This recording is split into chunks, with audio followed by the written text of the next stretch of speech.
ದುನಿಯಾ ವಿಜಿ ಮೊದಲ ಪತ್ನಿ ನಾಗರತ್ನರ ಕ್ರೌರ್ಯದ ಕಥೆ ಇದು. ನಟ ದುನಿಯಾ ವಿಜಿ ಅವರ ಮೊದಲನೇ ಪತ್ನಿ ನಾಗರತ್ನ ವಿಜಿ ಎರಡನೇ ಪತ್ನಿ ಕೀರ್ತಿ ಗೌಡ ಮೇಲೆ ಹಲ್ಲೆ ನಡೆಸಿ ಈಗ ಎಸ್ಕೇಪ್ ಆಗಿದ್ದಾರೆ. ಬಂಧನದ ಭೀತಿಯನ್ನು ಎದುರಿಸ್ತಾ ಇದ್ದಾರೆ. ಪೊಲೀಸರಿಗೂ ಸಿಗದೆ ಎಸ್ಕೇಪ್ ಆಗಿರುವಂತಹ ನಾಗರತ್ನರ ಮತ್ತೊಂದು ಮುಖ ಬಯಲು ಮಾಡುತ್ತೆ ಈಗ ನಾವು ಹೇಳೋದಕ್ಕೆ ಹೊರಟಿರುವಂತಹ ಕಥೆ. ದುನಿಯಾ ವಿಜಿ ಕೀರ್ತಿ ಗೌಡ ವಿರುದ್ಧ ಕೆಂಡ ಕಾರ್ತಾ ಇರುವಂತಹ ನಾಗರತ್ನರ ದೌರ್ಜನ್ಯದ ಮುಖವನ್ನ ನಿಮ್ಮೆದುರಿಗೆ ಇಡ್ತಾ ಇದ್ದೀವಿ. ಮುಗ್ಧ ಹುಡುಗಿಯ ಬದುಕನ್ನೇ ಹೊಸಕಿ ಹಾಕಿದಂತಹ ನಾಗರತ್ನರ ಕ್ರೌರ್ಯದ ಕಥೆಯನ್ನ ನಿಮ್ಮೆದುರಿಗಿಡ್ತೀವಿ. ಇದು ದುನಿಯಾ ವಿಜಿ, ನಟ ದುನಿಯಾ ವಿಜಿ ಅವರ ಮೊದಲ ಪತ್ನಿ ನಾಗರತ್ನರ ಕ್ರೌರ್ಯದ ಕಥೆ. ಈಗ ಅವರು ನಾಪತ್ತೆಯಾಗಿದ್ದಾರೆ ನಾಗರತ್ನ. ಆದರೆ ಇಲ್ಲಿರುವಂತಹ ಮತ್ತೊಂದು ಕಥೆ ಏನಂದ್ರೆ, ಒಡ ಹುಟ್ಟಿದ ತಮ್ಮನ ಹೆಂಡತಿಯ ಮೇಲೆಯೇ ವಿಜಿ ಪತ್ನಿ ನಾಗರತ್ನ ದೌರ್ಜನ್ಯ ನಡೆಸಿದ್ರು. ವರದಕ್ಷಿಣೆಯ ಆಸೆಗಾಗಿ ಸಹೋದರನ ಹೆಂಡತಿ ಮೀನಾಕ್ಷಿಯವರಿಗೆ ಇನ್ನಿಲ್ಲದಂತೆ ಹಿಂಸಿಸಿದ್ರು ನಾಗರತ್ನ ಆಕೆಯ ತಮ್ಮಂದಿರು ಗಂಡನ ಹಿಂಸೆಯಿಂದ ನಲುಗಿ ಹೋಗಿದ್ದಾರೆ. ನಾಗರತ್ನ ಅವರ ತಮ್ಮನ ಹೆಂಡತಿ ಮೀನಾಕ್ಷಿ, 2 ಮಕ್ಕಳಿದ್ದಾರೆ ಮೀನಾಕ್ಷಿ ಅವರಿಗೆ. ಆದರೂ ಕೂಡ ಪತಿ ಮತ್ತು ನಾಗರತ್ನರಿಂದ ಹಿಂಸೆ ಮಾತ್ರ ಅವರಿಗೆ ತಪ್ಪಿಲ್ಲ. ವರದಕ್ಷಿಣೆಗಾಗಿ ಮೀನಾಕ್ಷಿ ಬದುಕನ್ನೇ ಸರ್ವನಾಶ ಮಾಡಿದ್ರಂತೆ ವಿಜಿ ಪತ್ನಿ ನಾಗರತ್ನ. ಇದು ನಾಗರತ್ನದ ಕ್ರೌರ್ಯದ ಕಥೆ. ಸುವರ್ಣ ನ್ಯೂಸ್ ಸ್ಟುಡಿಯೋದಲ್ಲೇ ಇದ್ದಾರೆ ನೊಂದವರು. ನಾಗರತ್ನ ಆಕೆಯ ತಮ್ಮಂದಿರು ಗಂಡನ ಹಿಂಸೆಯಿಂದ ನಲುಗಿ ಹೋಗಿದ್ದಾರೆ. ಆನೇಕಲ್ ತಾಲೂಕು ಇಂಡ್ಲುವಾಡಿಯ ನಾಗರತ್ನ ಸಹೋದರ ಕೃಷ್ಣಮೂರ್ತಿ ಜೊತೆ ಮೀನಾಕ್ಷಿ ಎನ್ನುವರ ವಿವಾಹ ಆಗಿತ್ತು 6-7 ವರ್ಷಗಳ ಹಿಂದೆ. 2012 ನವೆಂಬರ್ 23ರಂದು ಕೃಷ್ಣಮೂರ್ತಿ ಮತ್ತು ಮೀನಾಕ್ಷಿಯವರ ವಿವಾಹ ನಡೆದಿತ್ತು. ವಿಜಿ ಪತ್ನಿ ನಾಗರತ್ನ ಮೊದಲನೇ ಸಹೋದರ ಕೃಷ್ಣಮೂರ್ತಿಯನ್ನ ವಿವಾಹವಾಗಿದ್ರು ಮೀನಾಕ್ಷಿ. ಮದುವೆಯಾದ ದಿನದಿಂದಲೇ ವರದಕ್ಷಿಣೆಗೆ ಹಿಂಸಿಸುತ್ತಲೇ ಬಂದಿದ್ದಾರೆ ನಾಗರತ್ನ ಮತ್ತು ಆಕೆಯ ಸಹೋದರರು. ವರದಕ್ಷಿಣೆ ತರುವಂತೆ ಪ್ರತಿ ದಿನವೂ ಮೀನಾಕ್ಷಿಗೆ ದೈಹಿಕ ಹಿಂಸೆಯನ್ನ ನೀಡ್ತಾ ಇದ್ರು ಪತಿ ಕೃಷ್ಣಮೂರ್ತಿ. ಇದಕ್ಕೆಲ್ಲದಕ್ಕೂ ಸಾಥ್ ನಾಗರತ್ನ. 2016 ನವೆಂಬರ್ 28ರಂದು ಮೀನಾಕ್ಷಿ ಮೇಲೆ ಮಾರಣಾಂತಿಕವಾದಂತಹ ಹಲ್ಲೆ ನಡೆಯುತ್ತೆ. ಆ ಹಲ್ಲೆ ಹಿಂದೆ ಯಾರಿದ್ದಾರೆ ಅಂತ ನೋಡೋದಾದ್ರೆ ಅದು ನಾಗರತ್ನ ಮತ್ತು ಆಕೆಯ ತಮ್ಮಂದಿರು. ಚಿತ್ರಹಿಂಸೆ ಹೊಡೆತದಿಂದಾಗಿ ತೀವ್ರ ಅಸ್ವಸ್ಥರಾಗಿದ್ರು ಮೀನಾಕ್ಷಿ. ನಾಗರತ್ನ ಮತ್ತು ಆಕೆಯ ತಮ್ಮಂದಿರ ಏಟಿಗೆ ಕೋಮಾಗೆ ಜಾರಿದ್ರು ಮೀನಾಕ್ಷಿ. ಸಹೋದರನ ಪತ್ನಿ ಮೀನಾಕ್ಷಿ ಮೇಲೆ ನಾಗರತ್ನ ಕೂಡ ಹಿಂಸೆಯನ್ನ ನೀಡಿದ್ರು, ದೌರ್ಜನ್ಯವನ್ನ ಎಸಗಿದ್ರು. ಮೀನಾಕ್ಷಿಗೆ ಸ್ವತಃ ದುನಿಯಾ ವಿಜಿ ಮೊದಲ ಪತ್ನಿ ನಾಗರತ್ನ ಅವರೇ ತಮ್ಮ ಕೈಯಾರೆ ವಿಷ ಕುಡಿಸಿದ್ರಂತೆ. ಅಣ್ಣ ತಮ್ಮಂದಿರ ಜೊತೆ ಸೇರಿ ಮೀನಾಕ್ಷಿಯನ್ನ ಹೊಡೆದು ವಿಷ ಕುಡಿಸಿದ್ರು ನಾಗರತ್ನ. ತೀವ್ರ ಸ್ವರೂಪದಲ್ಲಿ ಗಂಭೀರವಾಗಿ ನಲುಗಿ ಹೋಗಿದ್ರು ಮೀನಾಕ್ಷಿ ನಾಗರತ್ನ ಮತ್ತು ತಮ್ಮ ಪತಿಯ ಕ್ರೌರ್ಯಕ್ಕೆ.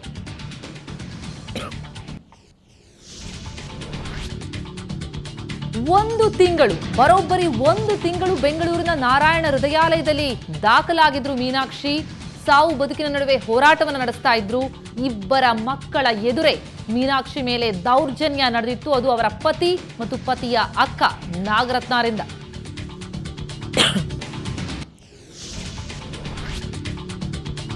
ಕೇಸ್ ದಾಖಲಾಗ್ತಾ ಇದ್ದಂತೆ ಎಸ್ಕೇಪ್ ಆಗಿದ್ರು ವಿಜಿ ಪತ್ನಿ ನಾಗರತ್ನ. ಆಗ್ಲೂ ಇದೇ ರೀತಿಯಾದಂತಹ ಸನ್ನಿವೇಶ. ಈಗೇನಾಗಿದೆಯೋ ಅದೇ ರೀತಿಯ ಸನ್ನಿವೇಶ. ರಹಸ್ಯ ಸ್ಥಳದಿಂದಲೇ ಜಾಮೀನನ್ನ ಪಡೆದು ಬಳಿಕ ಹೊರ ಬಂದಿದ್ರು ನಾಗರತ್ನ. ಈಗ ಸುವರ್ಣ ನ್ಯೂಸ್ ಸ್ಟುಡಿಯೋದಲ್ಲಿ ಖುದ್ದು ನೊಂದಂತಹ ಮೀನಾಕ್ಷಿ ಮತ್ತವರ ತಾಯಿ ನಮ್ಮೊಂದಿಗೆ ಸ್ಟುಡಿಯೋದಲ್ಲಿದ್ದಾರೆ. ತಮ್ಮ ಕಥೆಯನ್ನ ಹೇಳಲಿಕ್ಕೆ, ನ್ಯಾಯಕ್ಕಾಗಿ ಮೊರೆ ಇಡ್ತಾ ಇದ್ದಾರೆ. ಬನ್ನಿ ಮೊದಲಿಗೆ ಅವರನ್ನ ಸ್ವಾಗತಿಸೋಣ. ದುನಿಯಾ ವಿಜಿ ಪತ್ನಿ ನಾಗರತ್ನ ಅವರ ತಮ್ಮನ ಮಡದಿ ಮೀನಾಕ್ಷಿ ನಮ್ಮ ಜೊತೆಗಿದ್ದಾರೆ. ಮೀನಾಕ್ಷಿ ಅವರ ಕಾರ್ಯಕ್ರಮಕ್ಕೆ ಸ್ವಾಗತ. ಹಾಗೇನೆ ಮೀನಾಕ್ಷಿ ಅವರ ತಾಯಿ ರಾಧಾ ಅವರು ಕೂಡ ನಮ್ಮ ಜೊತೆ ಇದ್ದಾರೆ. ರಾಧಾ ಮೇಡಮ್, ನಮಗೂ ಕಾರ್ಯಕ್ರಮಕ್ಕೆ ಸ್ವಾಗತ. ಮೊದಲಿಗೆ ಮೀನಾಕ್ಷಿ ಅವರೇ, ನಿಜಕ್ಕೂ ತಮ್ಮ ಕಥೆಯನ್ನ ಕೇಳ್ತಾ ಇದ್ರೆ ಒಂದು ಕ್ಷಣ ದಂಗಾಗಬೇಕು. ಅದರಲ್ಲೂ ಕೂಡ ಆ ಫೋಟೋದಲ್ಲಿ ನಾವೇನು ನೋಡ್ತಾ ಇದ್ವಿ, 2 ವರ್ಷದ ಹಿಂದೆ ನಡೆದಂತಹ ಹಲ್ಲೆ. ತಾವು ಆ ಸಂದರ್ಭದಲ್ಲಿ ಏನು ಎದುರಿಸಿದ್ರಿ, ಏನಾಯ್ತು ಆಗ ಅಂತ?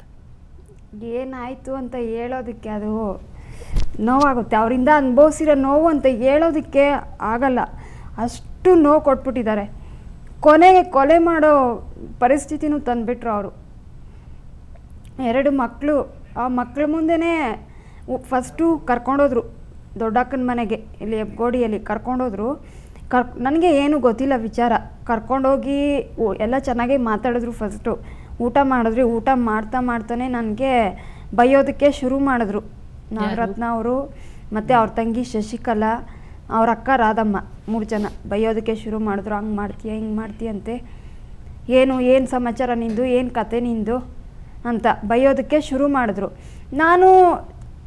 ನಾವು ಬೇರೆ ಹೋಗಿದ್ವಿ, ಅಷ್ಟರಲ್ಲಿ 2ನೇ ಮಗು ಆಯಿತು ನಮಗೆ. ಬೇರೆ ಹೋಗಿದ್ದ ಕಾರಣಕ್ಕೆ ಅವರು ಏನು ಕತೆ, ಬೇರೆ ಹೋಗ್ಬಿಟ್ರೆ ಏನು ಕೇಳಲ್ಲ ಅಂದ್ಕೊಂಡಿದ್ಯಾ, ಏನು ಮಾತಾಡಲ್ಲ ಅಂದ್ಕೊಂಡಿದ್ಯಾ, ನಿನ್ನ ಇಷ್ಟ ಬಂದಂಗೆ ಇದು ಮಾಡ್ತೀಯಂತೆ, ಏನು ಸಮಾಚಾರ, ಏನು ತಮ್ಮನ್ನ ಕೃಷ್ಣನ್ನ ಭಾರಿ ದಂಡಿಸ್ತೀಯಂತೆ, ಕೇಳ್ತೀಯಂತೆ, ಏನು ಯಾರ ಜೊತೆನೂ ಮಾತಾಡಬಾರ್ದು ಅವನು, ಹಂಗೆ ಹಿಂಗೆ ಅಂತ ನನ್ನ ಮೇಲೆ ಇದು ಮಾಡಿದ್ರು. ನಾನು ಯಾವತ್ತೂ ಆ ಥರ ಕೇಳಲಿಲ್ಲ. ನಾನೇ ಕೇಳಲಿ, ಮಾತಾಡಿದ್ರೆ ಅವ್ರ ಅಮ್ಮನ ಜೊತೆ ತಾನೇ ಮಾತಾಡ್ತಾರೆ, ಅವ್ರ ಅಕ್ಕನವ್ರ ಜೊತೆ ಮಾತಾಡಿದ್ರೆ ಇನ್ಯಾರ ಜೊತೆ ಮಾತಾಡ್ಬೇಕು ಅವರು, ನಾನೇನು ಕೇಳಲಿಲ್ಲ. ನಿಮ್ಗೆ ಇದನ್ನು ಯಾರು ಹೇಳಿದ್ರು ನನಗೆ ಗೊತ್ತಿಲ್ಲ, ನಾನು ಆ ಥರ ನಡ್ಕೊಂಡು ಇಲ್ಲ ಅಂತ ಹೇಳಿದೆ. ಅಷ್ಟು ಹೇಳಿದ್ದು ನನಗೆ. ಮತ್ತೆ ನೆಕ್ಸ್ಟ್ ಮಾತಾಡೋಕ್ಕೆ ಬಿಡಲಿಲ್ಲ ಅವರು, ಹಿಡ್ಕೊಂಡು ಹೊಡೆದಿದೆ ಕೆಲಸ. ನಾಗರತ್ನ ಅವರು ನೋಡಿ, ಇದೆಲ್ಲ ಗಿಲ್ಲಿರೋ ಮಾರ್ಕು, ಇದು ಈ ಕಡೆ ಇದೆಯಲ್ಲ, ಇದು ಗಿಲ್ಲಿರೋ ಮಾರ್ಕು. ಇದು ಹಾರ್ಟ್ಗೆ ಮೆಡಿಸನ್ ಕೊಡೋಕ್ಕೆ ಪೈಪ್ ಆಪರೇಷನ್ ಮಾಡಿದ್ರು. ಮಕ್ಕಳ ಎದುರುಗಡೆ ಎಲ್ಲ ನಡೆದಿರೋದು. ನನ್ನ ಮಗ ಶ್ರೇಯಸ್ಸು ನೋಡಿದಾನೆ, ನೋಡಿ ಎಲ್ಲ ಹೇಳಿದಾನೆ ಅಲ್ಲಿ. ಅವನಿಗೆ ಹೇಳಿದ್ಮೇಲೆ ಅವ್ರನ್ನ ಅರೆಸ್ಟ್ ಮಾಡೋಕ್ಕೆ ಫುಲ್ಲು ಸ್ಟ್ಯಾಂಡರ್ಡ್ ಆಗಿದ್ದು ಪೊಲೀಸರಾಗ, ಅವ್ನ ಸಾಕ್ಷಿ ತಗೊಂಡು. ಆ ಸಂದರ್ಭದಲ್ಲಿ ಮನೆಗೆ ಇದ್ರು, ಅಲ್ಲೇ ಇದ್ರು, ಎಲ್ಲರೂ ಇದ್ರು, 3 ಜನ ಅಕ್ಕನವರು ತಮ್ಮನವರು ಎಲ್ಲರೂ ಅಲ್ಲೇ ಇದ್ರು. ಆಮೇಲೆ ನನಗೆ ಮಾತಾಡೋಕ್ಕೆ ಬಿಡ್ಲಿಲ್ಲ, ಹೊಡೆಯೋಷ್ಟು ಹೊಡೆದ್ಬಿಟ್ಟು, ದುಡ್ಡು ತಗೊಬರಲ್ಲ ನಿಮ್ಮಪ್ಪ ಮನೆಯಿಂದ, ಯಾಕೆ ತಗೊಬರಲ್ಲ, ನಿನ್ನೇನು ಸುಮ್ಮನೆ ಸಾಕ್ಬೇಕಾ, ಪುಕ್ಸಟೆ ಸಾಕ್ಬೇಕಾ ಅಂತ ಎಲ್ಲ ಬೈದರು. ನಾನು ಏನು ಮಾತಾಡೋಕ್ಕೆ ಬಿಡಲಿಲ್ಲ ನನಗೆ ಆ ಟೈಮಲ್ಲಿ. ನಾನು ಏನು ಮಾತಾಡಲಿಲ್ಲ, ಇನ್ನು ಮಾತಾಡಿದ್ರೆ ಸುಮ್ಮನೆ ಯಾಕೆ ಅಂದ್ಬಿಟ್ಟು ಮಾತಾಡಲಿಲ್ಲ. ಅವ್ರ ಮನೇಲಿ ಯಾವಾಗಲೂ ಔಷಧಿ ಇಟ್ಕೊಂಡಿರ್ತಾರೆ ಗಿಡಗಳಿಗೆ ಹೊಡೆಯೋಕ್ಕೆ, ಅವ್ರ ಅಕ್ಕ ಅವ್ರ ಮನೇಲಿ. ನಾಗರತ್ನ ಅವರು ತಗೊಬಂದಿದೆ, ನೀನು ದುಡ್ಡು ತಗೊಬರಲ್ವಾ, ನಿನ್ನೇನು ಪುಕ್ಸಟೆ ಸಾಗಕ್ಕೆ, ನಮ್ಮ ತಮ್ಮನೇನು ಬಿಟ್ಟಿದ್ದಾನ ಅಂತ ಎಲ್ಲ ಬಾಯಿಗೆ ಬಂದಂಗೆ ಕೆಟ್ಟದಾಗೆ. ಅದು ಅವ್ರು ಹೇಳ್ಬೋದು, ಟಿ ವಿಯಲ್ಲೆಲ್ಲ ಮೀಡಿಯಾದಲ್ಲಿ ಕುತ್ಕೊಂಡು ಮಾತಾಡ್ಬೋದು, ಅಯ್ಯೋ ನನಗಂಥ ಮಾತುಗಳೇ ಮಾತಾಡೋಕ್ಕೆ ಬರಲ್ಲ, ಅಷ್ಟು ಇದು ಅಂತ. ಅವರು ಮಾತಾಡೋ ಮಾತುಗಳು ನಿಜವಾಗ್ಲೂ ಮೇಡಮ್ ನೀವು ಕೇಳೋಕ್ಕಾಗಲ್ಲ, ಅಷ್ಟು ವರ್ಸ್ಟು. ನೋಡೋಕೆ ಮಾತ್ರ ಮೇಲೆಗಡೆ ಎಲ್ಲ ಚೆನ್ನಾಗೆ, ಒಳಗಡೆ ಮಾತ್ರ ಬರೀ ಉಳುಕು ಆ ಥರ. ಅವರು ತಗೊಬಂದಿದೆ, ಹಾಕೇ ಬಿಟ್ರು ವಿಷ, ಹಾಕೇ ಬಿಟ್ರು ಮೇಡಮ್. 3 ಜನ ಇದ್ದಾರೆ ಅಲ್ಲಿ, ನಾನೊಬ್ಳೆ, ನನ್ನ ಸಪೋರ್ಟಿಗೆ ಯಾರೂ ಇಲ್ಲ ಅಲ್ಲಿ, ನಾನೊಬ್ಳೆ. ಹಾಕೇ ಬಿಟ್ರು ವಿಷ ನಾಗರತ್ನ ಅವರು. ನನ್ನ ಮಗ ಭಯ ಆಗೋಯ್ತು. ನನ್ನ ಮಗನಿಗೆ 8 ತಿಂಗಳು ಮಗು, ಚಿಕ್ಕದು.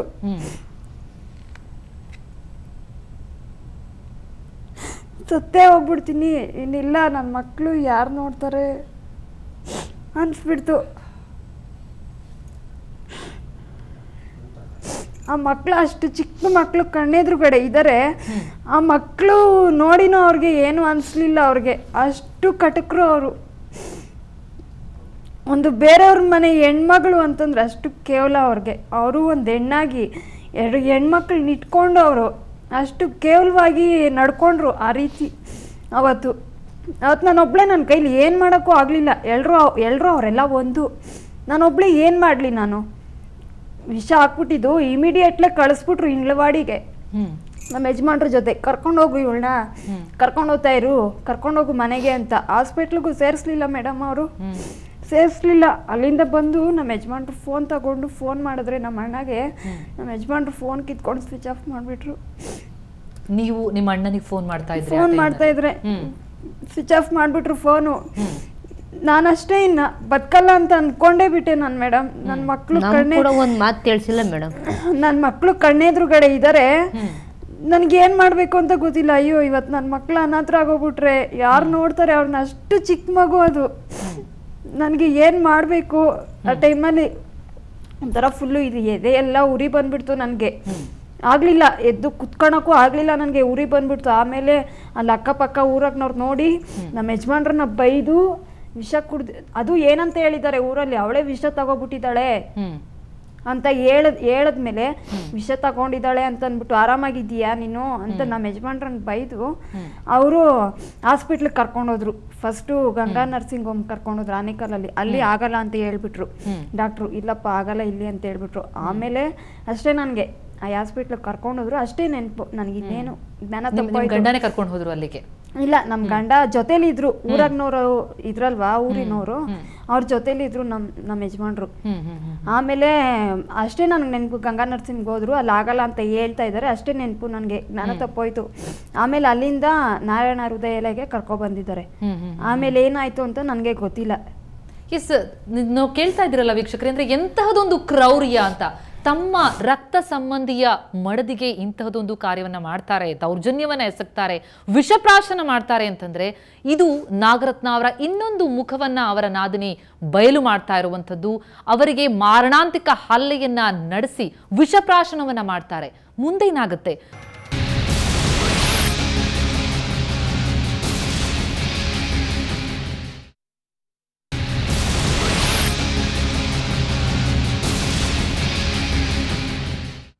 ನಾಗರತ್ನ ಕ್ರೌರ್ಯ ವಿಶೇಷ ಕಾರ್ಯಕ್ರಮಕ್ಕೆ ಮತ್ತೊಮ್ಮೆ ಸ್ವಾಗತ ವೀಕ್ಷಕರೇ. ನಾವು ಮಾತನಾಡ್ತಾ ಇರುವಂತದ್ದು ದುನಿಯಾ ವಿಜಿ ಮೊದಲ ಪತ್ನಿ ನಾಗರತ್ನ ಈಗ ಅಬ್ಸ್ಕಾಂಡ್ ಆಗಿದ್ದಾರೆ ನಿಜ, ಆದ್ರೆ ಅವರ ಇನ್ನೊಂದು ಮುಖ ಬಯಲು ಮಾಡುವಂತಹ ಕ್ರೌರ್ಯದ ಕಥೆ ಇದು.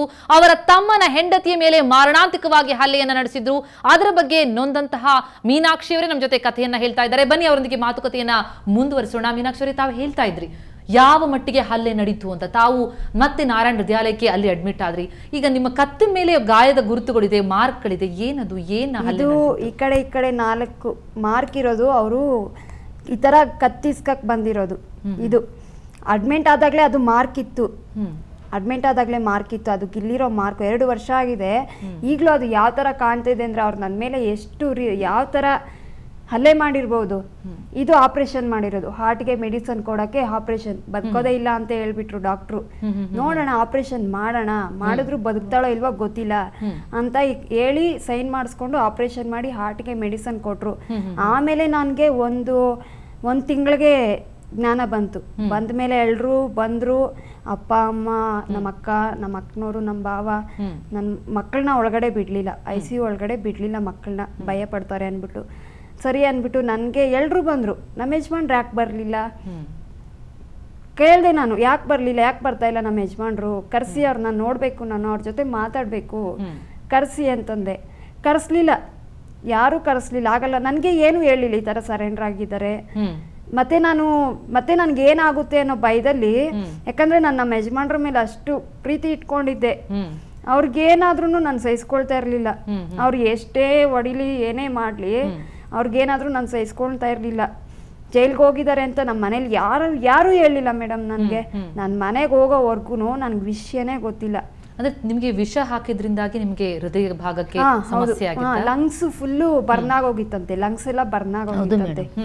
ಅದು ರಿಪೋರ್ಟ್ ಎಲ್ಲ ಇದೆ, ಲಂಗ್ಸ್ ಎಲ್ಲ ಬರ್ನ್ ಆಗೋಗಿದೆಯಂತೆ. ಆಮೇಲೆ ಹಾರ್ಟ್ ಅಷ್ಟು ಕೆಲಸ ಮಾಡ್ತಾ ಇಲ್ಲ ಅಂದ್ಬಿಟ್ಟು ಹಾರ್ಟ್ಗೆ ಮೆಡಿಸನ್ ಕೊಟ್ಟಿದ್ದು.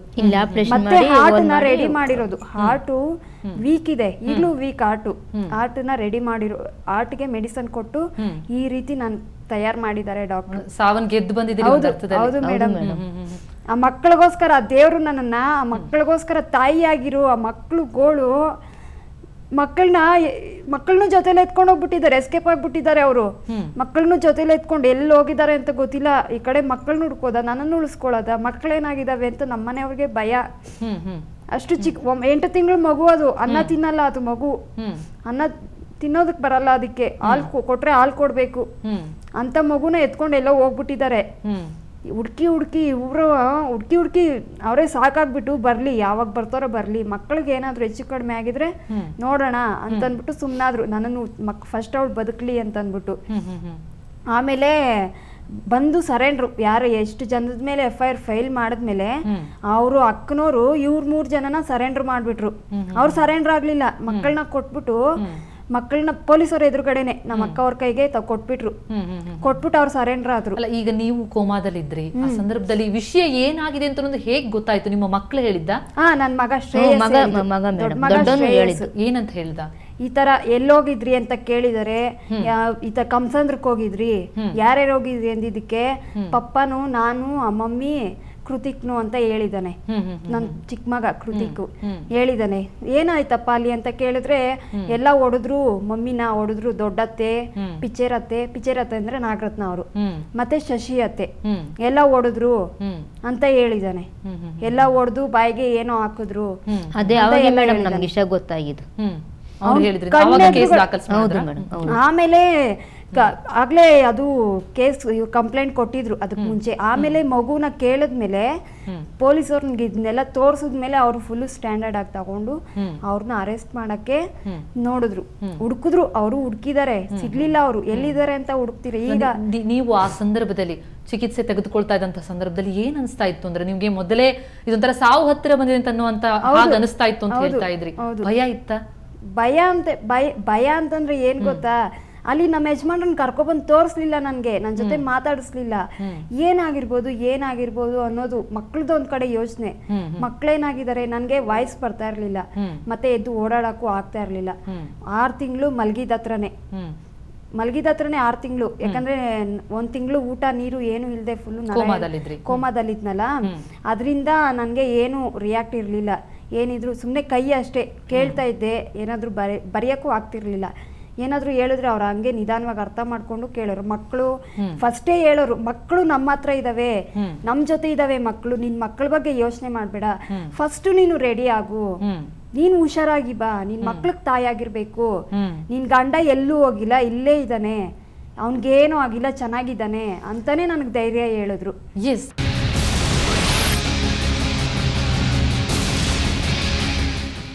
ನಾಗರತ್ನ ಕ್ರೌರ್ಯ ವಿಶೇಷ ಚರ್ಚಾ ಕಾರ್ಯಕ್ರಮಕ್ಕೆ ಮತ್ತೊಮ್ಮೆ ಸ್ವಾಗತ ವೀಕ್ಷಕರೇ. ನಾವು ಮಾತನಾಡ್ತಾ ಇರುವಂತಹ ವಿಚಾರ ದುನಿಯಾ ವಿಜಯ್ ಅವರ ಮೊದಲನೆಯ ಪತ್ನಿ ನಾಗರತ್ನ ಅವರ ಕ್ರೌರ್ಯದ ಕಥೆ. ಇದು ಕೀರ್ತಿಗೌಡ ಮೇಲೆ ಹಲ್ಲೆ ನಡೆಸಿದಂತಹ ಪ್ರಕರಣ ಅಲ್ಲ, ಅದಕ್ಕೂ ಮುಂಚಿನ ಪ್ರಕರಣ, ಅವರ ಇನ್ನೊಂದು ಮುಖ ಬಯಲಾದಂತಹ ಪ್ರಕರಣದ ಬಗ್ಗೆ ಮಾತನಾಡ್ತಾ ಇದ್ದೀವಿ. ನಾಗರತ್ನ ತನ್ನ ಸ್ವಂತ ತಮ್ಮನ ಹೆಂಡತಿ ಮೀನಾಕ್ಷಿ ಮೇಲೆ ಮಾರಣಾಂತಿಕ ಹಲ್ಲೆ ನಡೆಸಿದ್ದಾರೆ, ಪ್ರಚೋದಿಸಿದ್ದಾರೆ, ಹಲ್ಲೆಗೆ ವಿಷಪ್ರಾಶನವನ್ನ ಮಾಡಿದ್ದಾರೆ. 1 ತಿಂಗಳುಗಳ ಕಾಲ ನಾಗರತ್ನ ತಮ್ಮನ ಹೆಂಡತಿ ಮೀನಾಕ್ಷಿ ಕೋಮಾದಲ್ಲಿದ್ರು, 6 ತಿಂಗಳ ಕಾಲ ಬೆಡ್ ರಿಡನ್ ಆಗಿದ್ರು. ಅಂತಹದೊಂದು ಕ್ರೌರ್ಯದಿಂದ ನಲಗಿ ಹೋದಂತಹ ಮೀನಾಕ್ಷಿ ಈಗ ನ್ಯಾಯಕ್ಕಾಗಿ ಮೊರೆ ಇಡ್ತಾ ಇದ್ದಾರೆ. ತಮ್ಮ 2 ಪುಟ್ಟ ಮಕ್ಕಳೊಂದಿಗೆ ತಾನು ಸಂಸಾರ ಮಾಡುವಂಥದ್ದು ಹೇಗೆ, ತನಗೆ ತನ್ನ ಗಂಡ ಬೇಕು, ಎಲ್ಲವನ್ನೂ ಕೂಡ ನಾಗರತ್ನ ಆಟ ಆಡಿಸ್ತಾ ಇದ್ದಾರೆ ಅನ್ನುವಂಥದ್ದು ಅವರ ಪ್ರಮುಖ ಆರೋಪ. ಬನ್ನಿ ನಾಗರತ್ನ ಕ್ರೌರ್ಯದ ಕಥೆಯನ್ನ ಮೀನಾಕ್ಷಿಯವರ ಬಾಯಲ್ಲೇ ಕೇಳೋಣ. ಮೀನಾಕ್ಷಿಯವರೇ, ತಾವಾಗಲೇ ಹೇಳ್ತಾ ಇದ್ರಿ ಅಂದ್ರೆ ಯಾವ ರೀತಿಯಾದಂತಹ ಕ್ರೌರ್ಯ ತಮ್ಮ ಮೇಲೆ ನಡೀತು ಅಂತ ಅನ್ನೋದನ್ನ. ನೀವು ಅಲ್ಲಿ ಬೆಡ್ ರಿಡನ್ ಆದಂತಹ ಸಂದರ್ಭದಲ್ಲಿ ನಿಮ್ಮ ಮಕ್ಕಳು ನಿಮ್ಮ ಜೊತೆ ವಾಪಸ್ ಬಂದಿದ್ದು ಹೇಗೆ ಗೊತ್ತಾಯ್ತು ನಿಮ್ಮ ಮನೆಯವರಿಗೆ ಎಲ್ರಿಗೂ ಕೂಡ ಈ ಕಥೆ ಅಂತ? ಆಕ್ಚುಲಿ ಅದು ಅವರು ದೊಡ್ಡ ಅಕ್ಕ ಇದ್ದಾರೆ, ನಮ್ಮ ಯಜಮಾನ್ರವ್ರ ದೊಡ್ಡ ಅಕ್ಕ ಇದ್ದಾರೆ. ಅವ್ರ ಅಳಿಯನ್ನ ಫಸ್ಟ್ ಅರೆಸ್ಟ್ ಮಾಡಿದ್ರು. ಅವ್ರನ್ನ ಅರೆಸ್ಟ್ ಮಾಡಿದ್ರೆ ಇವರು ವಾಪಸ್ ಬಂದೇ ಬರ್ತಾರೆ. ಆಗ್ತಾನೆ ಮದ್ವೆ ಆಗಿತ್ತು ಅವ್ರಿಗೆ, ಅವ್ರ ದೊಡ್ಡ ಮಗಳಿಗೆ ಮದ್ವೆ ಆಗಿತ್ತು. ಅವ್ರ ಅಳಿಯನ್ನ ಅರೆಸ್ಟ್ ಮಾಡಿದ್ಮೇಲೆ ಇವ್ರು 3 ಜನನ ಸರೆಂಡರ್ ಮಾಡಿಸಿದ್ರು ನಾಗರತ್ನ ಅವರು. ಅವರು ಸರೆಂಡರ್ ಆಗ್ಬೋದಾಗಿತ್ತಲ್ವಾ, ತಮ್ಮನ ಜೊತೆ ಅಷ್ಟು ಅನ್ಯಾಯ, ಅಷ್ಟು ಕ್ಲೋಸ್ ಆಗಿದ್ದವರು, ನನ್ನ ತಮ್ಮನ ಜೀವನ, ನನ್ನ ತಮ್ಮನ ಇದು ಅಂತ ಇದ್ ಮಾಡೋರು ಅವರು ಸರೆಂಡರ್ ಆಗ್ಬೋದಾಗಿತ್ತಲ್ವಾ ಅವತ್ತು. ಆಗ್ಲಿಲ್ಲ. ಅವರ ಅಪ್ಪ ಅಮ್ಮನ ತಮ್ಮನ್ನ 3 ಜನನ ಮಾತ್ರ ಮಕ್ಕಳನ್ನ ನಮ್ಮ ಅಕ್ಕ ಅವ್ರ ಕೈ ಕೊಟ್ಬಿಟ್ಟು ಅವರು ಸರೆಂಡರ್ ಆದ್ರು. ಸರೆಂಡರ್ ಆದ್ಮೇಲೆ ಅವರು ಸಿಗ್ಲಿಲ್ಲ ಒಳಗಡೆನೆ, ಅವ್ರು ಎಲ್ಲಿದ್ರು ಅಲ್ಲೇ ಬೇಲ್ ತಗೋಬಿಟ್ರು. ಬೇಲ್ ತಗೊಂಡು ಆಮೇಲೆ ಹೊರಗಡೆ ಬಂದ್ರು. ಎಲ್ರು ಹೊರಗಡೆ ಬಂದು ಅವ್ರ ತಮ್ಮನಿಗೆ ಅವ್ರ ಅಪ್ಪ ಅಮ್ಮಗೆ ಬೇಲ್ ಕೊಡ್ಸಕ್ಕೆ ಫುಲ್ಲು ಪ್ರಯತ್ನ ಮಾಡಿದ್ರು. ನನ್ಗೆ ಆಮೇಲೆ ನಾನು ಬೇಡ, ನಾನು ಕೇಸ್ ನಡೆಸಲ್ಲ ಅಂತಂದೆ. ಯಾಕೆಂದ್ರೆ ನನಗೆ ನನ್ನ ಗಂಡ ಬೇಕು, ನಾನು ಕೇಸ್ ನಡೆಸಿದ್ರೆ ಮತ್ತೆ ಅವ್ರು ನನ್ನಿಂದ ದೂರ ಆಗ್ತಾರೆ, ನನಗೆ ನನ್ನ ಗಂಡ ಬೇಕು. ಅವ್ರು ಏನೇ ಅನ್ಯಾಯ ಮಾಡ್ಲಿ, ನಾನು ಎಲ್ಲಾ ತರನು ಸೇಫ್ಟಿ ಮಾಡ್ಕೊಂಡು ನನ್ನ ಸಂಸಾರ ನಾನು ಶುರು ಮಾಡ್ತೀನಿ ಅಂತಾನೆ ಹೇಳ್ದೆ. ಅದಕ್ಕೆ ನಮ್ಮ ಯಜಮಾನ್ರು ಅವ್ರ ಹತ್ರ ನಾನೇನು ಇವತ್ತಿನವರೆಗೂ ಏನು ನಾನು ಡಿಸ್ಕಸ್ ಮಾಡ್ಲಿಲ್ಲ. ಇಲ್ಲ, ಸಿಗ್ಲಿಲ್ಲ, ಅವರು ಎಲ್ಲೂ ಸಿಗ್ಲಿಲ್ಲ. ಮಕ್ಕಳು ನೋಡಕ್ಕೂ ಮಕ್ಕಳು ನೋಡಕ್ ಮೇಡಮ್ ಇವತ್ತು ನಾನು ಬದುಕಿರೋದ್ರಿಂದ ನನ್ನ ಮಕ್ಕಳನ್ನ ನಾನು ನೋಡ್ತಾ ಇದ್ದೀನಿ. ಇವತ್ತು ನಾನು ಸತ್ತೋಗಿದ್ದಿದ್ರೆ ನನ್ನ ಮಕ್ಕಳು ಯಾವ ದಾರಿ ಆಗ್ತಾ ಇದ್ರು, ಏನ್ ಪರಿಸ್ಥಿತಿ ಅವ್ರದ್ದು ಒಂದ್ಸತಿ ಯೋಚನೆ ಮಾಡಿದ್ರೆ ಅವ್ರಿಗೆ ಯಾವ ಥರ ಇದ್ದಾರೋ ಗೊತ್ತಿಲ್ಲ, ಇಂಥ ಮಕ್ಕಳನ್ನ ಬಿಟ್ಬಿಟ್ಟು ಯಾವ ಥರ ಇದ್ದಾರೆ ಅಂತಾನೆ ಗೊತ್ತಿಲ್ಲ ಅವ್ರಿಗೆ. ಅವ್ರ ಅಕ್ಕನವರು ಅವ್ರ ನಾಗರತ್ನ ಏನು ಹೇಳ್ತಾರೋ ಅದು ಗೆರೆ ಹಾಕಿದ ಗೆರೆ ದಾಟಲ್ಲ ಅವರು. ಇವತ್ತು ಅವರು ತಮ್ಮನ ಸಂಸಾರ ಸರಿ ಮಾಡೋಷ್ಟು ಕೆಪಾಸಿಟಿ ಇದೆ ಅವ್ರಿಗೆ, ಮಾಡ್ಬೋದು. ಅವರು ತಮ್ಮನ್ಗೆ ಹೇಳಿ ಕಳಿಸ್ಬೋದು, ನಿನ್ನ ಸಂಸಾರ ನೀನು ನೋಡ್ಕೊ, ನೀನು ಚೆನ್ನಾಗಿರು ಅಂತ ಹೇಳ್ಬೋದು. ಇವತ್ತು ತಮ್ಮನ ಕೈಲೇ ಡಿವೋರ್ಸ್ ನೋಟಿಸ್ ಕಳಿಸಿದ್ದಾರೆ ಮೇಡಮ್ ಅವರು. ಡಿವೋರ್ಸ್ ನೋಟಿಸ್ ಕಳಿಸಿದ್ದಾರೆ. ಯಾವಾಗ ಆಗಿ ಈಗಾಗಲೇ 1 ಡೇಟ್ ಆಯ್ತು, 1 ಕೇಸ್ ಆಯ್ತು. ಈಗ ಒಂದ್ಸತಿ ಕೋರ್ಟ್ಗೆ ಹೋಗಿ ಬಂದಿದೀವಿ. ಡಿವೋರ್ಸ್ ನೋಟಿಸ್ ಕಳ್ಸಿದ್ದಾರೆ. ಅವರಿಗೆ ಗಂಡ ಬೇಕು, ಈ ಕಡೆ ನಮ್ಗೆ ಗಂಡ ಬೇಡ. ನನ್ನ ಮಕ್ಳಿನ ಚಿಕ್ಕವು ಮೇಡಮ್, ಅವ್ರಿಗೆ ಪ್ರಪಂಚದ ಜ್ಞಾನ ಅಂದ್ರೇನೆ ಗೊತ್ತಿಲ್ಲ ಏನು ಅಂತ. ಆ ಮಕ್ಕಳಿಗೆ ತಂದೆ ಬೇಡವಾ ಮೇಡಮ್? ನಿಮ್ ಪುಟ್ಟ ಮಗುಗೆ 9 ತಿಂಗಳು 9 ತಿಂಗಳು ಆಗ ನನ್ಗೆ ಅವ್ರು ವಿಷ ಹಾಕ್ದಾಗ 9 ತಿಂಗಳು. ಈಗ 2 ವರ್ಷದ ಮಗು, 2.5 ವರ್ಷದ ಮಗು. ಅದಕ್ಕೆ ಅಪ್ಪ ಅಂದ್ರೇನೆ ಗೊತ್ತಿಲ್ಲ. ಅದಕ್ಕೆ ಅಪ್ಪನ ಮುಖ ನೋಡೇ ಇಲ್ಲ, ಗೊತ್ತೇ ಇಲ್ಲ ಅವನ್ಗೆ. ಅಪ್ಪ ಅಂದ್ರೆ ಯಾರು ಅಂತಾನೆ ಗೊತ್ತಿಲ್ಲ. ಅವ್ರ ಫೋಟೋ ತೋರಿಸಿದ್ರೆ ಮಾಮ ಅನ್ನತ್ತೆ. ಅಷ್ಟು ಆ ತರ ಇದೆ ಆ ಮಗು. ಆ ಮಕ್ಕಳಿಗೆ ತಂದೆ ಪ್ರೀತಿ ಆಶ್ರಯ ಅನ್ನೋದೇ ಇಲ್ಲ ಆ ಮಕ್ಕಳಿಗೆ. ಇವತ್ತು ಆ ಮಕ್ಕಳು ಏನಾಗಬೇಕು? ನನ್ನ ಕೈಲಿ ದುಡಿಯೋಕ್ಕಾಗಲ್ಲ, ಯಾಕಂದ್ರೆ ನನ್ನ ಪೇಷಂಟ್ ಈಗಾಗಲೇ ನನಗಿನ್ನೂ ದುಡಿಯೋಷ್ಟು ಶಕ್ತಿನೂ ಬಂದಿಲ್ಲ. ಮಕ್ಕಳನ್ನ ಓದಿಸ್ಬೇಕು, ಅವ್ರ ಎಜುಕೇಷನ್ನು. ನಾಗರತ್ನ ನಿಜ ಮೇಡಮ್, ನಾನಿವತ್ತು ನನ್ನ ಮಕ್ಕಳಿಗೋಸ್ಕರ ಕೇಳ್ತಾ ಇದ್ದೀನಿ, ನಾಗರತ್ನ ಅವ್ರಿಗೆ ಶಿಕ್ಷೆ ಆಗ್ಲೇಬೇಕು. ಹೆಣ್ಣು ತಗೊಬಂದು ಇಷ್ಟೊಂದು ಕಿರುಕುಳ ಕೊಡ್ತಾ ಇದಾರೆ ಅವರು, ಅವ್ರಿಗೆ ಖಂಡಿತವಾಗ್ಲೂ ಶಿಕ್ಷೆ ಆಗ್ಲೇಬೇಕು ಮೇಡಮ್. ಅವ್ರಿಗೆ ಮದುವೆ ಆದಾಗ್ಲಿಂದನೂ ಹೀಗೇನಾ? ಹೇಗೆ ಮದ್ವೆ ಆದಾಗ್ಲಿಂದನೂ ಅವರು ಏನ್ ಗೊತ್ತಾ, ದುನಿಯಾ ವಿಜಯ್ ಹೆಂಡತಿ ಅನ್ನೋ ಹೆಸರಿತ್ತಲ್ವಾ ಅವ್ರಿಗೆ. ಅವರು ನಾನೇನ್ ಮಾಡಿದ್ರು ಹೊರಗಿನ ಜನಕ್ಕೆ ಗೊತ್ತಾಗಲ್ಲ, ಯಾಕಂದ್ರೆ ದುನಿಯಾ ವಿಜಯ್ ಹೆಂಡತಿ ಅಲ್ವಾ ಅವರು. ಏನ್ ಮಾಡಿದ್ರು ಗೊತ್ತಾಗಲ್ಲ. ಇವಳು ಹಳ್ಳಿಯಿಂದ ಬಂದವಳು, ಬಡವರು ಬೇರೆ. ನಾವು ಕೂಲಿ ಮಾಡಿದ್ರೆ ತಿನ್ಬೇಕಲ್ಲ ಅಷ್ಟೇ, ಮತ್ತೆ ಬೇರೆ ಎಲ್ಲಿಂದನೂ ನಮ್ಗೆ ಆದಾಯ ಇಲ್ಲ, ಬಡವರು ನಾವು. ಅವಳಿಗೆ ಅದೊಂದು ವೀಕ್ನೆಸ್ ಸಿಕ್ತು. ಇವಳು ಏನ್ ಮಾಡಿದ್ರು ಇವು ಯಾರ ಹತ್ರನೂ ನಂಬ್ಸಕ್ ಆಗಲ್ಲ ಇವಳು ನನ್ನ ಮೇಲೆ ಅಂತ. ಆಮೇಲೆ ಸರಿ ಅನ್ಬಿಟ್ಟು ಹಿಂಸೆ ಕೊಟ್ರು, ಎಲ್ಲ ಏನ್ ಮಾಡಿದ್ರು, ವಿಷನೂ ಹಾಕಿದ್ರು ಎಲ್ಲ. ನಾನು ಯಾವ್ದನ್ನು ಸಹ ಯಾರ ಹತ್ರನು ಏನು ಹೇಳ್ಕೊಳಕ್ಕೂ ಹೋಗ್ಲಿಲ್ಲ, ಯಾಕಂದ್ರೆ ಅವರು ದೊಡ್ಡವ್ರು. ಅವರು ಅವ್ರ ಮೇಲೆ ಏನ್ ಹೇಳಿದ್ರು ಅದು ನಡೆಯಲ್ಲ. ನಾವು ಬಡವರು, ನಾವೇನ್ ಹೇಳಿದ್ರು ಅವ್ರ ಮೇಲೆ ನಡೆಯಲ್ಲ ಅದು. ಈಗ ಅವರು ಏನು ಅಂತ ಪ್ರಪಂಚಕ್ಕೆ ಗೊತ್ತಾದ್ಮೇಲೆ ಅವಳು ಎಂತ ಹೆಂಗ್ಸೆ ಅಲ್ಲ ಅವಳು. ಈ ತರ ಕಂಡೋರ್ ಮನೆ ಹೆಣ್ಮಕ್ಳಿಗೆ ಇಷ್ಟು ಹಿಂಸೆ ಕೊಡೋಳು, ಅವಳನ್ನ ಹೆಣ್ಣು ಅನ್ಬಾರ್ದು ಅವಳನ್ನ. ಅಷ್ಟು ನೋವಾಗಿದೆ ಮೇಡಮ್ ನನಗೆ. ನಾನು ಇವತ್ತು ಈ ಥರ ಮಾತಾಡ್ತಾ ಇದ್ದೀನಿ ಅಂದರೆ ಅಷ್ಟು ನೋವಾಗಿದೆ ನನಗೆ. ನನ್ನ ಮಕ್ಕಳು ತಿಂಗಳಾನ್ಗಟ್ಲೆ ಅನ್ನ ನೀರು ಇಲ್ಲದೆ ಯಾವ ಥರ ಅಲ್ದಿರ್ಬೋದು ಅವರು. ಎಲ್ಲಿ ಕಂಪ್ಲೇಂಟ್ ಕೊಟ್ರಲ್ಲ, ಮಕ್ಕಳ ಸಮೇತ ಎಸ್ಕೇಪ್ ಆಗ್ಬಿಟ್ರು ಅವರು. ಎಷ್ಟೋ ಒಂದು 15 ಡೇಸ್ 20 ಡೇಸ್ ಆದ್ಮೇಲೆ ಏನೋ ಅವ್ರು ಬಂದು ಸರೆಂಡರ್ ಆಗಿದ್ದು ಅಂದ್ರೆ ಅವರು ದೊಡ್ಡಕ್ಕನ ಅಳಿಯ ಇದಾರಲ್ವಾ, ಅವ್ರನ್ನ ಅರೆಸ್ಟ್ ಮಾಡಿದ್ಮೇಲೆ ಅವ್ರ 3 ಜನನ್ನ ಕರ್ಕೊಬಂದಿಲ್ಲ, ಕಳ್ಸಿದ್ದು ಮಕ್ಕಳ ಜೊತೆ ಕಳ್ಸ್ಬಿಟ್ಟು ಸರೆಂಡರ್ ಮಾಡಿಸಿದ್ದು ಮಕ್ಕಳನ್ನ ನಮ್ಮ ಅಕ್ಕ ಅವ್ರ ಕೈ ಕೊಟ್ಬಿಟ್ಟು. ಒಂದ್ ಅರ್ಥದಲ್ಲಿ ನಿಮ್ಮ ಮಕ್ಕಳಿಗಾಗೆ ನೀವು ವಾಪಸ್ ಬಂದ್ರಿ. ಹೌದು ಮೇಡಮ್, ನಿಜ. ಎಲ್ರು ಸಹ ಏನ್ ಹೇಳ್ತಾರೆ, ಆ ಯಮುನ ಹತ್ರ ನೀನು ಖಂಡಿತವಾಗ್ಲೂ ಜಗಳ ಮಾಡ್ಕೊಂಡ್ ಬಂದಿದ್ಯಾ, ಆ ಮಕ್ಕಳು ಗೋಳು ಕೇಳಲಾರ್ದೆ ದೇವ್ರೆ ನೀನು ಮತ್ತೆ ವಾಪಸ್ ಕಳ್ಸಿದಾನೆ. ಆ ಮಕ್ಕಳು ಅಷ್ಟು ಗೋಳು, ಆ ನೋವು, ಆ ಮಕ್ಕಳನ್ನ ಯಾರು ಸಮಾಧಾನ ಹೆಂಗ್ ನೋಡ್ಕೊಂಡ್ರು ನಿಮ್ಮ ಮನೆಯವರು. ಅಷ್ಟು ಚಿಕ್ಕ ಮಗು, ಹಾಲು ಕುಡಿತಾ ಇದ್ದಿದ್ ಮಗು, ಅದು ಯಾವ ತರ ನೋಡ್ಕೊಂಡಿರ್ಬೋದು. ನಿಜ ರಾಧವ್ರೆ, ತಾವು ತಮ್ಮ ಮಗಳನ್ನ ಮದುವೆ ಮಾಡಿ ಕೊಟ್ಟಾಗಿನಿಂದಲೂ ಕೂಡ ಇವತ್ತಿನವರೆಗೂ ಈ ಗೋಳೆ ಇದ್ದಿದ್ದೇನಾ, ಮಧ್ಯದಲ್ಲಿ ಎಲ್ಲಾದ್ರೂ ಆರಂಭ ಆಗಿತ್ತಾ? ಇಲ್ಲ ಮೇಡಮ್, ಮದುವೆ ಆದಂಗಿಂದ ಇದ್ದೆ ಗೋಳೆ. ಮದುವೆ ಮಾಡ್ಕೊಂಡ ಗಂಟ ಚೆನ್ನಾಗೇ ಇದ್ರು. ಮದುವೆ ಮಾಡ್ಕೊಂಡು ಚೆನ್ನಾಗಿ ದೊಡ್ಡ ಮಗ ಪ್ರೆಗ್ನೆಂಟ್ ಸ್ಟಾರ್ಟ್ ಆಗಿದ್ ಜಗಳ. ಹೋಗು ವರದಕ್ಷಿಣೆ ತಕೊಂಬ, ದುಡ್ಡು ತಕೊಂಬ. ನಾವು ಎಷ್ಟು ಸಂತಿದ್ ಜಗಳ ಮಾಡಿ ನ್ಯಾಯ ಮಾಡಿ ಕಳ್ಸೋದು ನಾವು. ಏನ್ ಮಾಡಿದ್ರೇನು ನೀವು ಕಂಪ್ಲೇಂಟ್ ಕೊಡೋಣ ಅಂದ್ರೆ ಬೇಡ, ಇನ್ನ 4 ಜನ ಮೈದ್ನವ್ರು ಅವ್ರೆ, ಇವ್ ಹೆಣ್ಣುಗಳು ಕೊಡಲ್ಲ, ಬೇಡ ನೋಡನ್ನ 2 ದಿವಸ ಅರ್ಥ ಮಾಡ್ಕೊಂತಾರನು ಅಂತ ಅವರು ಇವಳು ಹೇಳೋಳು. ಸರಿ ಅಂದ್ಬಿಟ್ಟು ನಾವು ನ್ಯಾಯ ಮಾಡೋದು, ಮನೆಗೆ ಕಳ್ಸೋದು. ಹೆಂಗೋಗಿ 2 ದಿವಸ ಕಾಲ ಹಾಕೊಂಡು ಹೋಗು, ಏನ್ ಮಾಡ್ತೀವಿ ಅಂತ ನಾವ್ ಹೇಳ್ ಕಳ್ಸಿರಿ. ಆದ್ರೂ ಅವ್ರ ಟಾರ್ಚರ್ ಮಾತ್ರ ತಪ್ಪಿಲ್ಲ ಮೇಡಮ್. ಬರೋದು ಹೆಣ್ಮಕ್ಳು ಬರೋದು 3 ಜನ, ಟಾರ್ಚರ್ ಕೊಡೋದು ಮೇಡಮ್.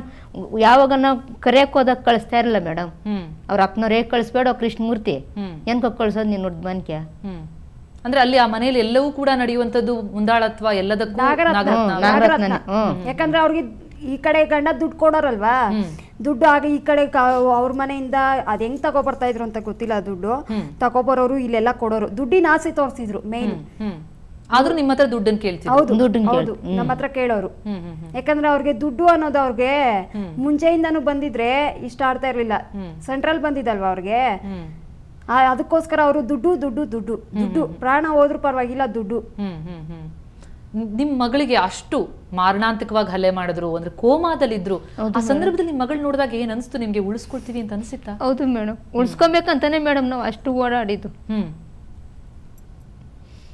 ಕೇಸು ಇದು ಯಾವ್ದ್ರ ಬಗ್ಗೆನೂ ಕೂಡ ಅವಾಗ ನಿಮ್ ಗಮನಕ್ಕೆ ಬಂದಿರಲ್ಲ? ಖಂಡಿತ ಇಲ್ಲ ಮೇಡಮ್.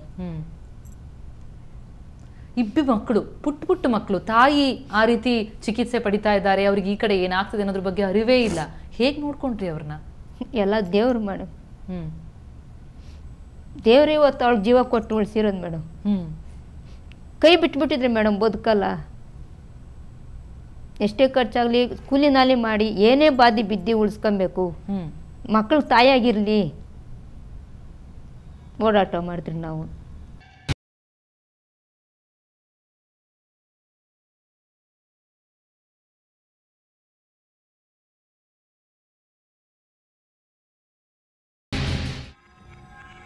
ನಾಗರತ್ನ ಕ್ರೌರ್ಯ ವಿಶೇಷ ಚರ್ಚಾ ಕಾರ್ಯಕ್ರಮವನ್ನು ಮುಂದುವರಿಸ್ತಾ ನಾಗರತ್ನ ಅವರ ಇನ್ನೊಂದು ಮುಖವನ್ನ ಅನಾವರಣಗೊಳಿಸಿದ್ದಾರೆ. ಅವರ ತಮ್ಮನ ಮಡದಿ ಮೀನಾಕ್ಷಿ ಅವರ ಮೇಲೆ ಯಾವ ಮಟ್ಟಿಗಿನ ಕ್ರೌರ್ಯವನ್ನು ಅವರು ಮೆರೆದ್ರು ಅಂತ ಅನ್ನೋದರ ಕುರಿತಾಗಿ ಮೀನಾಕ್ಷಿ ತಾವು ಹೇಳ್ತಾ ಇದ್ರಿ, ಅಂದ್ರೆ ತಮಗೆ ಆರಂಭದಿಂದಲೂ ಕೂಡ ಬಹಳಷ್ಟು ಬಾರಿ ದೌರ್ಜನ್ಯವನ್ನ ಎಸಗಿದ್ದಾರೆ, ಅದೆಲ್ಲದರಲ್ಲೂ ಕೂಡ ನಾಗರತ್ನ ಅವರ ಪಾರ್ಟ್ ಇದೆ ಅಂತ. ಈಗ ಅವರು ನಾಗರತ್ನ ಅವರು ಕೂಡ ಒಂದು ಹಂತದಲ್ಲಿ ಅಂತಹದೊಂದು ಪರಿಸ್ಥಿತಿಯಲ್ಲಿದ್ದಾರೆ. ಈಗ ಮತ್ತೆ ಅವರು ನಾಪತ್ತೆಯಾಗಿದ್ದಾರೆ. ಅವರ ಗಂಡನ 2ನೇ ಪತ್ನಿ ಮೇಲೆ ಹಲ್ಲೆಯನ್ನ ನಡೆಸಿ ಅದೆಲ್ಲ ನೋಡ್ತಾ ಇದ್ದಾಗ ಏನ್ ಅನ್ಸ್ತು ತಮ್ಗೆ? ತಾವಂದ್ರಿ ಅದನ್ನು ನೋಡಿದ ಮೇಲೆ ನನಗೆ ಇನ್ನಷ್ಟು ರೋಷ ಬಂತು. ಹೌದು, ಯಾಕಂದ್ರೆ ಅವ್ರು ನೋಡಿದ್ದಾರೆ, ಜನ ನೋಡಿದ್ದಾರೆ, ಅವ್ರು ನೋಡ್ದಿರೋದು CC ಕ್ಯಾಮ್ರಾದಲ್ಲೆಲ್ಲ ರೆಕಾರ್ಡ್ ಆಗಿದೆ. ಇವತ್ತು ನನಗೆ ಯಾವ ತರ ವಿಷ ಕುಡಿಸಿದ್ದಾರೆ ಅಂತಂದ್ರೆ ಅದು ನನಗ್ ಗೊತ್ತು. ಯಾಕಂದ್ರೆ ನಮ್ಗೆ CC ಕ್ಯಾಮ್ರಾಗಳು ಇರ್ಲಿಲ್ಲ, ನಾವು ತಗೊಬಂದು ತೋರ್ಸಕ್ಕೆ. ಇದ್ದಿದ್ರೆ ನಾವು ತಗೊಬಂದು ತೋರ್ಸಕ್ಕೂ ಆಗ್ತಾ ಇರ್ಲಿಲ್ಲ ಬಿಡಿ ಆ ಟೈಮಲ್ಲಿ, ಯಾಕಂದ್ರೆ ಗೊತ್ತಾಗ್ತಾ ಇರ್ಲಿಲ್ಲ. ಇವತ್ತು ನಾನು ನೋಡ್ದಿರೋದು, ನನ್ಗೆ ಹಿಂಸೆ ಕೊಟ್ಟಿರೋದು ಯಾವ CC ಕ್ಯಾಮ್ರಾದಲ್ಲೂ ರೆಕಾರ್ಡ್ ಆಗ್ಲಿಲ್ಲ. ಎಲ್ಲ ಮಾಮೂಲಿ ಪ್ಲೇಸಲ್ಲೇ ನನಗೆ ಹಿಂಸೆ ಮಾಡಿರೋದು. ಆ ಲಾಯರ್ಗೆ ಹೇಳ್ತಾರೆ, ಅವ್ರ ಕೀರ್ತಿ ಗೌಡ ಅವ್ರನ್ನೇನು ಕೊಲೆ ಮಾಡಿಲ್ವಲ್ಲ ಅಂತಾರೆ. ಇವತ್ತು ನನ್ನನ್ನು ಕೊಲೆ ಮಾಡೋ ಪರಿಸ್ಥಿತಿಗೆ ಇಳ್ದಿದಾರಲ್ಲ ಅವರು. ಇದಕ್ಕೆ ಯಾವ ತರ ಕೇಸ್ ಹಾಕ್ಬೇಕು ಅವ್ರ ಮೇಲೆ, ಎಂತ ಶಿಕ್ಷೆ ಕೊಡ್ಬೇಕು ಅವ್ರಿಗೆ? ನನ್ನ ಮಕ್ಳು ಇವತ್ತು ಅನಾಥ ಆಗ್ತಾ ಇದ್ರಲ್ಲ, ಒಂದು ಹೆಣ್ಣಿನ ಮೇಲೆ ಒಡೆದು ವಿಷ ಕುಡಿಸುವಂತ ಕೀಳ್ಮಟ್ಟಕ್ಕೆ ಇಳ್ದಿದ್ದಾರೆ. ಅವ್ರ ಕಡೆ ಲಾಯರೇ ಯೋಚನೆ ಮಾಡ್ಲಿ ಅವ್ರ ಮೇಲೆ ಎಂತ ಕೇಸ್ ಹಾಕ್ಬೋದು ಅಂತ. ಖಂಡಿತವಾಗ್ಲೂ ಅವ್ರಿಗೆ ಶಿಕ್ಷೆ ಆಗ್ಲೇಬೇಕು ಮೇಡಮ್. ಅವ್ರಿಗೆ ಇವತ್ತಲ್ಲ, ಅವ್ರು ಇನ್ನೊಂದು 2 ವರ್ಷ ಬಿಟ್ಟು ಹೊರಗಡೆ ಬಂದ್ರು ಅವ್ರಿಗೆ ಶಿಕ್ಷೆ ಆಗ್ಲೇಬೇಕು. ಅಧಿಕಾರಿಗಳು ಅವ್ರಿಗೆ ಶಿಕ್ಷೆ ಕೊಡಿಸ್ಲೇಬೇಕು. ಯಾಕಂದ್ರೆ ಇದು ಸುಮ್ಮನೆ ಹೇಳ್ತಾ ಇರೋದಲ್ಲ, ಅದು ರಿಪೋರ್ಟ್ ಇದೆ ನಮ್ಮ ಹತ್ರ. ಅಟೆಂಪ್ಟು ಮಾಡಾರಂತ ಅವ್ರು ಶಿಕ್ಷೆ ಕೊಡಿಸ್ಲೇಬೇಕು ಅವ್ರಿಗೆ. ಇದು ನಾನು ಕಡಿಮೆ ಅನ್ಕೊಂತೀನಿ. ಇವತ್ತು ನನಗೆ ನನ್ನ ಮಕ್ಳಿಗೆ ಆಗಿರೋ ಅನ್ಯಾಯದಲ್ಲಿ ಇವತ್ತು ಇದು ಅವ್ಳಿಗೆ ಆಗ್ತಾ ಇರೋ ಶಿಕ್ಷೆ ಇದು ಕಡಿಮೆ ಅನ್ಕೊಂತೀನಿ ಮೇಡಮ್. ಡಾಕ್ಟರ್ ಹೇಳಿದ್ರ ನಿಮ್ಗೆ, ಅಂದ್ರೆ ನಿಮ್ಮ ಪರಿಸ್ಥಿತಿ ಹೇಗಿತ್ತು ಅಂತ ಹೇಳಿದ್ರು ಅವರು ಆ ಟೈಮ್ನಲ್ಲಿ, ತಾವು ದಾಖಲಾದಂತ ಸಮಯದಲ್ಲಿ? ಇಲ್ಲ, ಡಾಕ್ಟ್ರು ಏನು ಹೇಳ್ತಾ ಇರ್ಲಿಲ್ಲ. ಅವರು ಬರೋರು, ಟ್ರೀಟ್ಮೆಂಟ್ ಕೊಡೋರು, ಹೋಗೋರು ಅಷ್ಟೇ. ನನ್ನ ಹತ್ರ ಏನು ಹೇಳ್ತಾ ಇರ್ಲಿಲ್ಲ. ಅವ್ರು ಕೇಳೋರು ಹೆಂಗಾಯ್ತು ಏನು ಅಂತ. ನಾನು ಹೇಳೋದಕ್ಕೆ ವಾಯ್ಸ್ ಬರ್ತಾ ಇರ್ಲಿಲ್ಲ ನನ್ಗೆ. ಏನನ್ನೋರು ಅಮ್ಮ ನಿಮ್ಮ ಮಗಳಿಗೆ ಅವ್ರು ಟ್ರೀಟ್ಮೆಂಟ್ ಕೊಡೋ ಸಂದರ್ಭದಲ್ಲಿ, ಅಂದ್ರೆ ಏನ್ ಪರಿಸ್ಥಿತಿ ಇದೆ ಅಂದ್ರೆ? ಯಾಕಂದ್ರೆ ಪ್ರತಿ ಕ್ಷಣವೂ ಕೂಡ ನಿಮ್ಗೆ ಅಲ್ಲಿ ಭಯ ಇರುತ್ತೆ. ಇಬ್ರು ಪುಟ್ಟ ಮಕ್ಕಳಿದ್ದಾರೆ, ಅಲ್ಲಿ ಗಂಡನ ಸ್ವಲ್ಪ ಧೈರ್ಯ ಹೇಳೋರು, ಏನು ಆಗಲ್ಲ ಉಳ್ಕೊಂತಾಳೆ, ಧೈರ್ಯ ತಕೊಳ್ರಿ ಅಂತ ಹೇಳೋರು ಮೇಡಮ್. ನಮ್ಗೆ ಧೈರ್ಯ ಹೇಳೋರು ಡಾಕ್ಟ್ರು. ಆ ಡಾಕ್ಟ್ರ್ ಹೇಳಿದ್ಮೇಲೆ ನಮಗೂ ಸ್ವಲ್ಪ ಧೈರ್ಯ ಬಂದಿದ್ದು. ಇಲ್ಲಾಂದ್ರೆ ನಾವು ಇಲ್ಲ ಬದುಕಿಲ್ಲ ಬಿಡು, ಸುಮ್ಮನೆ ಏನ್ ಮಾಡ್ಕೊಂಡಿದ್ರಿ ಅಣ್ಣನ ತಗೊಂಡ್ ಮಣ್ಣು ಮಾಡ್ರಿ ಅಂತ ಹೇಳೋರು ಜನ. ಸತ್ತೋಗಿರಿ ಅಣ್ಣ ನೆಲಕಲ್ಲಿ ಇಟ್ಕೊಂಡಿದ್ದೀರಾ ಅನ್ನೋರು. ಡಾಕ್ಟ್ರ್ ನಮ್ಗೆ ಧೈರ್ಯ ಹೇಳೋರು, ಬೇಡ ಇನ್ನ ಉಸಿರೈತೆ ನೋಡೋಣ ದೇವ್ರ ದಯಿಂದ. 1 ತಿಂಗಳ ಕಾಲ ಏನು ನಿಶ್ಶಬ್ದ ಕೋಮಾದಲ್ಲೇ ಇದ್ರು? ಕೋಮಾದಲ್ಲಿದ್ರು. ನಾವು ಹೋಗೋದು ನೋಡ್ಕೊಂಡು ಬರೋದಷ್ಟೇ. ಅಲ್ಲಿವರೆಗೂ ಕೂಡ ಬಂದಿಲ್ಲ, 1 ದಿನವೂ ಬಂದಿಲ್ಲ ಮೇಡಮ್. ಅವ್ರು ಹೆಂಗಿದ್ದಾರೆ ಅನ್ನೋದೇ ಮೇಡಮ್ ಆವತ್ತೆಲ್ಲ ಮೇಡಮ್. ಇವತ್ಗೂ ನಿನ್ನ ನನ್ನ ಹೆಂಡ್ತಿನ ನನ್ನ ಮಕ್ಕಳು ಬಂದಿಲ್ಲ. ಡೈವರ್ಸ್ ನೋಟಿಸ್ ಕಳ್ಸವ್ರ ಅಕ್ಕನವ್ರು ತಮ್ಮನ ಕೈಯಲ್ಲಿ. ನಮ್ಮ ಯಜಮಾನ್ರಿಗೆ ಆಸೆ ಇದೆ ಮೇಡಮ್, ಹೆಂಡತಿ ಮಕ್ಕಳು ಅನ್ನೋ ಆಸೆ ಇದೆ. ಯಾಕಂದ್ರೆ ನನಗ್ ಗೊತ್ತು ಅವ್ರು ನಮ್ಮ ಯಜಮಾನ್ರು ಏನು ಅಂತ. ಎಲ್ಲಾ ತರ ಕಷ್ಟ ಸುಖನೂ ನೋಡೋರು. ನನ್ನ ಜೊತೆ ಅವ್ರ ಅಕ್ಕನವ್ರ ಮಾತು ಕೇಳಿದ್ರು ನನ್ಗೆ ಎಲ್ಲಾ ತರನು ಮಾಡಿದ್ದಾರೆ, ಕಷ್ಟ ಸುಖ ನೋಡಿದ್ದಾರೆ, ಕೇಳಿದೆಲ್ಲ ತಂದ್ಕೊಟ್ಟಿದ್ದಾರೆ, ಮಕ್ಕಳಿಗೆ ಏನ್ ಬೇಕೋ ನೋಡಿದ್ದಾರೆ, ಬಿಟ್ಟಿಲ್ಲ ಅವರು ಆ ಪರಿಸ್ಥಿತಿಯಲ್ಲೂ ಬಿಟ್ಟಿಲ್ಲ. ಚೆನ್ನಾಗಿ ಇರುವ ಟೈಮಲ್ಲಿ ಚೆನ್ನಾಗಿದ್ದಾರೆ. ಅಕ್ಕನವ್ರು ಬಂದಿದ್ದಾರೆ ಅಂತಂದ್ರೆ ಅವ್ರು ತಮ್ಮನಿಗೆ ಅದೇನು ಹೇಳೋರೋ ಅದು ಗೊತ್ತೇ ಆಗ್ತಾ ಇರ್ಲಿಲ್ಲ. ಅವರು ಬಂದು ಸೆಕೆಂಡ್ಗಳಲ್ಲೇ ಆಗಿ ಚೇಂಜ್ ಆಗ್ಬಿಡೋರು. ಹಾಗೆ ತಾವು ಮಾತಾಡಿದಿರಮ್ಮ ಯಾವಾಗಾದ್ರೂ ಹೋಗಿ ಅಂದ್ರೆ ಮಾತುಕತೆ ನಡೆಸಿ ರಾಜಿ ಸಂಧಾನ ತಾವೇನಂತಂದ್ರೆ ಬಹಳ ಬಾರಿ ನಡೀತು ಅಂತ, ಯಾಕೆ ಹೀಗೆ ಮಾಡ್ತಿದ್ದೀರಾ, ಏನ್ ಬೇಕಾಗಿದೆ? ಯಾಕಂದ್ರೆ ತಾವಂದ್ರಿ ತಾವು ಬಡ ಕುಟುಂಬದಿಂದ ಬಂದವರು ಅಂತ, ತಮ್ಮಿಂದ ಅವರು ದುಡ್ಡನ್ನ ಹೇಗೆ ಎಕ್ಸ್ಪೆಕ್ಟ್ ಮಾಡ್ತಾ ಇದ್ರು ಅಂತ. ಅದೇ ಮೇಡಮ್ ಕೊಟ್ಟಿಲ್ಲಲ್ಲ ಅಂದ್ಬಿಟ್ಟು ಈ ತರ ಕಿರ್ಕುಳ ಕೊಡ್ತಾ ಇದ್ರು. ಅವರು ಏನ್ ಗೊತ್ತಾ ಮೇಡಮ್, ಫಸ್ಟ್ ನಾನು ನನ್ನ ದೊಡ್ಡ ಮಗ ಬಾಣಂತನಕ್ಕೆ ಅಂತ ಬಂದೆ ಮನೆಗೆ. ನಮ್ಮ ಯಜಮಾನ್ರ ಕಡೆಯಿಂದ ಫೋನ್ ಬಂತು ನನ್ಗೆ. ಅವ್ರು ಯಾವತ್ತೂ ನನ್ನ ಹತ್ರ ದುಡ್ಡು ತಗೋಬಾ ಅಂತ ಕೇಳಲಿಲ್ಲ ನಮ್ಮ ಯಜಮಾನ್ರು. ನನ್ನ ಫೋನ್ ಬಂತು. ಫೋನ್ ಬಂದ್ರೆ ಈ ತರ 2 ಲಕ್ಷ ಬೇಕು ಅಂತಂದ್ರು. ನಾನು ಏನಕ್ಕೆ, ಏನು ಎತ್ತ, ಏನ್ ಸಮಸ್ಯೆ, ಇವಾಗ ಏನ್ ಪರಿಸ್ಥಿತಿ, ಏನ್ ಅಂತ ತೊಂದರೆ ಆಗಿದೆ, 2 ಲಕ್ಷ ಕೇಳ್ತಾ ಇದ್ದೀರಲ್ಲ, ಏನ್ ತೊಂದ್ರೆ ಅಂತಂದ್ರೆ, ಇಲ್ಲ ಬೇಕು ನಮ್ಮ ಅಕ್ಕ ಹೇಳಿದ್ದಾರೆ ಅಂತಂದ್ರೆ. ಯಾರು ಅಂದಿದ್ದಕ್ಕೆ ಈ ತರ ನಮ್ ರತ್ನಕ್ಕ ಅಂತಂದ್ರು, ನಾಗರತ್ನ ಅವ್ರು ಕೇಳಿದ್ದಾರೆ ಅಂತಂದ್ರು. ಅವ್ರು ಕೇಳಿದ್ರೆ ನನ್ನ ಹತ್ರ ಏನಕ್ಕೆ ಕೇಳ್ತೀರಾ ನೀವು ದುಡ್ಡು, ನಾನು ಯಾಕೆ ತಗೋಬರ್ಬೇಕು, ನಮ್ ಪರಿಸ್ಥಿತಿ ಗೊತ್ತಲ್ವಾ ನಿಮ್ಗೆ ಅಂತ ಹೇಳಿದಕ್ಕೆ, ನೀನು ದುಡ್ಡು ತಗೊಬಂದ್ರೆ ಮನೆಗ್ ಬಾ. ಆಗ ಮನೆಗೆ ಕರ್ಕೊಂಡೋಗೋ ಟೈಮು 9 ತಿಂಗಳಾಗಿತ್ತು. ಕರ್ಕೊಂಡೋಗೋ ಟೈಮು, ನೀನು ದುಡ್ಡು ರೆಡಿ ಮಾಡಿ ಇಟ್ಕೊಂಡಿದೀನಿ ಅಂದ್ರೆ ಬಂದು ಕರ್ಕೊಂಡೋಗ್ತೀನಿ, ಇಲ್ಲ ಅಂದ್ರೆ ಇಲ್ಲ ಅಂತಂದ್ರು. ಬೇಡ ಅಲ್ಲೇ ಇದ್ಬಿಡು ನೀನು ಅಂತಂದ್ರು.